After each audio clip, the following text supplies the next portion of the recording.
Logan honks his horn, but the guys don't pay attention.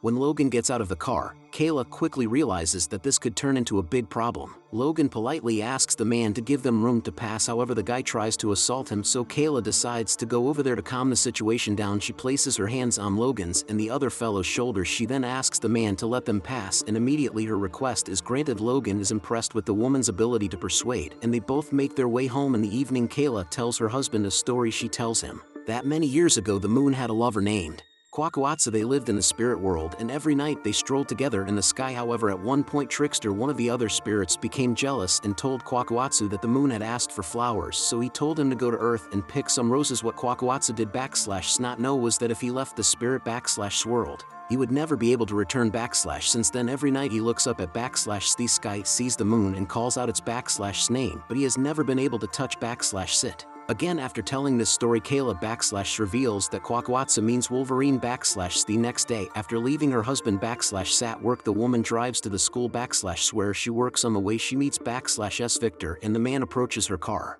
Stryker gives Logan's old necklace back, but the mutant says he wants a new one with the name Wolverine on it. The Major meets with the rest of the American army and tells them that they are about to make Weapon X. Scientists then start putting adamantium on Logan's bones, and he starts to squirm in pain. Logan's heartbeat speeds up wildly, and Stryker starts to worry. After all, Stryker says he wants to use Logan's DNA in Weapon 11 and tells his scientists to wipe Logan's memory.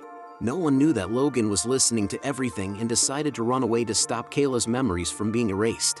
The mutant let go of his claws and stood up. The guards tried to stop him from running away, but now Logan is stronger than ever and no bullet can hurt him. He destroyed the laboratory gates and jumped into the waterfall. Stryker then told Maverick to go after him and kill him. On this day, an old couple came to the farm, produced sparks. When he hears Travis knocking on the door, he gets scared and accidentally cuts the sink in half. The old man tells Logan that dinner is ready while he tries to fix the mess he made. When he gets to the kitchen, he apologizes and says he will pay for the broken sink. After dinner, Wolverine goes back to the barn for the night. The next morning, Travis goes to see him and gives him his son's old jack. He is surrounded by tanks that are chasing him. Logan then turns around and destroys one of the vehicles with his claws. This almost hits the helicopter, but the pilot gets up in time, and Wolverine tries to blow him up with a cannon. The agents attack Wolverine, and they and their allies destroy the tank. Logan jumps into the helicopter and destroys the propellers, causing it to crash hard. Despite the crash, Maverick manages to survive, and Stryker contacts him to find out if Weapon X is dead. At this point, Logan takes the radio and says that after killing Victor, he will go after Weapon X before leaving. Wolverine uses the spark that comes out of his claws to light a flame in the fuel and blow up the helicopter. After several hours on the road, John left the team, so Wolverine asks his friend if he knows anything about an island. He urged Stryker talk about this place before he escaped from the lab. John says he doesn't know anything about it, but Fred might.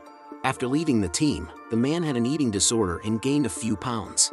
He gets angry when people talk about his weight. Sir John tells Logan not to do that, but when he finds him, Wolverine asks about the island and does the exact opposite of what John told him to do.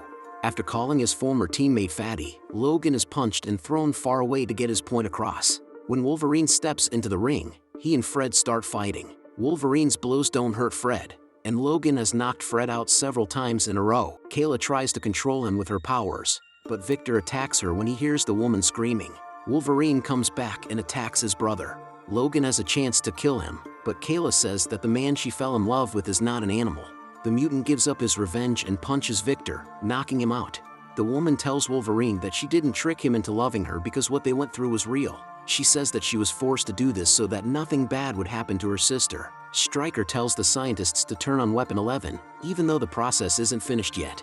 When Logan sees all the mutants in cages, he decides to free them and escapes with them just as they're about to go through the gates. Stryker shoots him again to make sure he loses his memory. He walks up to the woman and points his gun at her, but Kayla manages to touch his feet and make him point the gun at his own face.